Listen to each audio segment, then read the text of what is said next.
പരിഹാസം ചൊല്ലി ശത്രു നേർക്കു വരുമ്പോൾ, പരിഹാസം ചൊല്ലി ശത്രു നേർക്കു വരുമ്പോൾ, സ്തോത്രം പാടി ആശ്വസിപ്പാൻ ശക്തി നൽകുന്ന, സ്തോത്രം പാടി ആശ്വസിപ്പാൻ ശക്തി നൽകുന്ന നിത്യജീവിതം പോൽ ഭാഗ്യം പാരിലെന്തുള്ളൂ, നിത്യജീവിതം പോൽ ഭാഗ്യം പാരിലെന്തുള്ളൂ. ക്രിസ്തീയ ജീവിതം പോലെയുള്ളൊരു, ക്രിസ്തീയ ജീവിതം പോലെയുള്ളൊരു മഹഭാഗ്യമാം ജീവിതം പാരിലെന്തുള്ളൂ, മകൾ ഭാഗ്യമാം ജീവിതം പാരിലെന്തുള്ളൂ. നിത്യജീവിതം പോൽ ഭാഗ്യം പാരിലെന്തുള്ളൂ, നിത്യജീവിതം പോൽ ഭാഗ്യം പാരിലെന്തുള്ളൂ. മാറാത്ത വാഗ്ദത്തം തന്ന കർത്താവേ, മാറാത്ത വാഗ്ദത്തം തന്ന കർത്താവേ, അതിലാശ്രയിച്ചു താരിടത്തെ വേല ചെയ്യും ഞാൻ, അതിലാശ്രയിച്ചു താരിടത്തെ വേല ചെയ്യും ഞാൻ. നിത്യജീവിതം പോൽ ഭാഗ്യം പാരിലെന്തുള്ളൂ, നിത്യജീവിതം പോൽ ഭാഗ്യം പാരിലെന്തുള്ളൂ. കർത്താവായ യേശുക്രിസ്തുവിന്റെ നിസ്തുല്യ നാമത്തിൽ എല്ലാ പ്രിയ ശ്രോതാക്കൾക്കും ക്രിസ്തീയ വന്ദനം അറിയിക്കുകയാണ്. ഇന്നത്തെ നമ്മുടെ ചിന്തയ്ക്ക് വേണ്ടി ഗലാത്യലേഖനം 6-ാം അധ്യായം 7-ാം വാക്യത്തെ ആസ്പദമാക്കി ചില കാര്യങ്ങൾ ദൈവത്തെ പരിഹസിച്ചുകൂടാ, മനുഷ്യനെ വിതയ്ക്കുന്നത് തന്നെ കൊയ്യും എന്നുള്ളൊരു ചിന്തയാണ് നിങ്ങളെ ഓർപ്പിക്കാൻ ആഗ്രഹിക്കുന്നത്. വിശുദ്ധ ബൈബിളിൽ ഏകദേശം 40-ൽ പരം പ്രാവശ്യം പരിഹാസം എന്നുള്ള വാക്ക് വിവിധ തലങ്ങളിൽ പ്രയോഗിച്ചിട്ടുണ്ട്. യേശുവിന്റെ ക്രൂശീകരണ സമയത്ത് പുരുഷാരം പരിഹസിച്ചതായി മത്തായി, മർക്കോസ്, ലൂക്കോസ് എന്നീ സുവിശേഷങ്ങൾ എഴുതിയിട്ടുണ്ട്. 2 ദിനവൃത്താന്തം 36:16 ദൈവത്തിന്റെ ദൂതന്മാരെ പരിഹസിച്ചതായി രേഖപ്പെടുത്തിയിട്ടുണ്ട്. ഇസ്ഹാക്കിനെ ഇസ്മായേൽ പരിഹസിച്ചതായി കാണാം.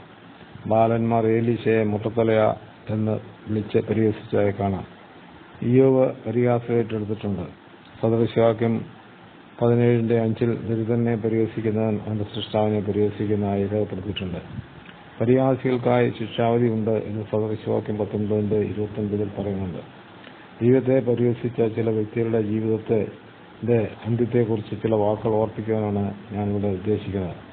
ലോകപ്രസിദ്ധമായ ടൈറ്റാനിക് കപ്പൽ നിർമ്മിച്ചിട്ട് അതിന്റെ ഉടമസ്ഥൻ പറഞ്ഞത്, ദൈവം വിചാരിച്ചാൽ പോലും ഈ കപ്പലിനെ നശിപ്പിക്കാൻ സാധ്യമല്ല എന്ന്. എന്നാൽ ഇംഗ്ലണ്ടിൽ നിന്നും അറ്റ്ലാന്റിക് സമുദ്രത്തിലൂടെ ന്യൂയോർക്കിലേക്കുള്ള കന്യായാത്രയിൽ ഉദ്ദിഷ്ട സ്ഥാനത്ത് എത്തിച്ചേരുവാൻ സാധിക്കാതെ ഐസ് കട്ടയിൽ തട്ടി കപ്പൽ തകർന്ന് ആയിരക്കണക്കിന് ആൾക്കാർ മരണപ്പെട്ടു.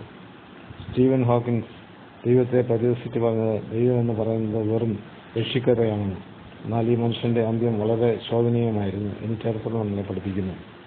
അമേരിക്കൻ കോമഡി ഷോ നടത്തുന്ന ഒരു വനിത ദൈവത്തെ പരിഹസിച്ച് തന്റെ ഷോ നടത്തി. എന്നാൽ അവർക്കത് പൂർത്തീകരിക്കാൻ സാധിക്കാതെ കുഴഞ്ഞു വീണ് സ്റ്റേജിൽ വെച്ച് മരിച്ചു. മറ്റൊരു വനിത ലൈവ് സ്ട്രീം ചെയ്യുമ്പോൾ അവർ പറഞ്ഞത്, സസ്യാഹാരം ദൈവത്തെക്കാൾ നല്ലതാണെന്ന്. ദൈവം സസ്യാഹാരക്കാരെ മാത്രമേ ജിറാഫിനെ പോലെ സൃഷ്ടിച്ചാൽ മതിയായിരുന്നെന്ന്. ഒരു ദൈവത്തിന്റെ സൃഷ്ടിയെ ചോദ്യം ചെയ്ത് പരിഹസിച്ചു. അവരുടെ അവസാനവും ഗുണകരമായി ഇരുന്നില്ല. ശ്വാസോച്ഛ്വാസം ചെയ്യാൻ പോലും കഴിയാതെ ജീവിതം ദുരിതപൂർണമായിരുന്നു. പാരീസിൽ വെച്ച് നടന്ന ഒളിമ്പിക്സിൽ ദൈവത്തെ പരിഹസിച്ച ഒരു സംഭവം ഉണ്ടായി. എന്നാൽ പാരീസ് പട്ടണം അന്ധകാരത്തിലാകുവാനും അവരുടെ സകല കഴിവുകളും ദൈവത്തിന് മുൻപാകെ അടിയുറവയ്ക്കുവാനും ഇവിടെ വന്നു. മിസ്രൈമിന്റെ അധിപതിയായിരുന്ന ഫറവോൻ ദൈവത്തെ പരിഹസിച്ചും ദൈവത്തെ നിഷേധിച്ചും അനന്തരഫലം 10 പാതകളാൽ ദൈവം ദേശത്തോട് പകരം വീട്ടി. എബ്രായരുടെ ആൺകുഞ്ഞുങ്ങളെ ശ്വാസം മുട്ടിച്ചു കൊന്നും നൈൽ നദിയിൽ ബലിയിട്ടതിന്റെയും പകരം വീട്ടിയത് ദൈവം മിസ്രൈമിയുടെ ആദിജാതന്മാരെ മുഴുവൻ സംഹരിച്ച ഇത് സംഹാരദൂതനെ അയച്ചും ശേഷിച്ചതിനെ ചെങ്കടൽ മുക്കി തള്ളിയിട്ടും കൊന്നു പറഞ്ഞതായിട്ട് നമുക്ക് കാണുവാൻ സാധിക്കും. നമ്മുടെ ദൈവത്തെ പോലെ വലിയ ദൈവമാരുള്ളൂ. ദൈവനിഷേധികളും നിരീശ്വരന്മാരും ദൈവത്തെ പരിഹസിക്കുകയും ചെയ്യുന്ന ഏതൊരു വ്യക്തിയുണ്ടോ അവർ സൂക്ഷിച്ചുകൊള്ളട്ടെ. സത്യദൈവത്തെ പരിഹസിക്കുന്നവർക്കുള്ള ശിക്ഷ എത്ര വലിയതെന്ന് നമ്മുടെ കൺമുമ്പിൽ നടന്ന പല സംഭവങ്ങൾ കണ്ടിട്ടുണ്ട്. മാത്രമല്ല, എല്ലാം മുട്ടും മടങ്ങി യേശു കർത്താവെന്ന് വിളിച്ചു പറയുന്നൊരു സുദിനം വരും.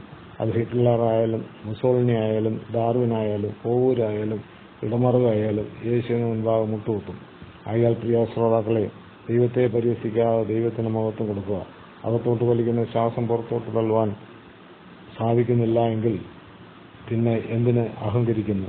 എന്തിന് ദൈവത്തെ പരിഹസിക്കുന്നു? മനുഷ്യനെ സൃഷ്ടിച്ച അവന്റെ മൂക്കിൽ ജീവശ്വാസം ഉദിച്ചത് ഈ ലോകത്തിലെ ആരുമല്ല, അത് സൃഷ്ടമായ ദൈവം തന്നെയാണ്. ആയാൽ ദൈവത്തെ പരിഹസിക്കാതെയും നിന്ദിക്കാതെയും ദൈവസന്നിധിയിൽ താഴുക.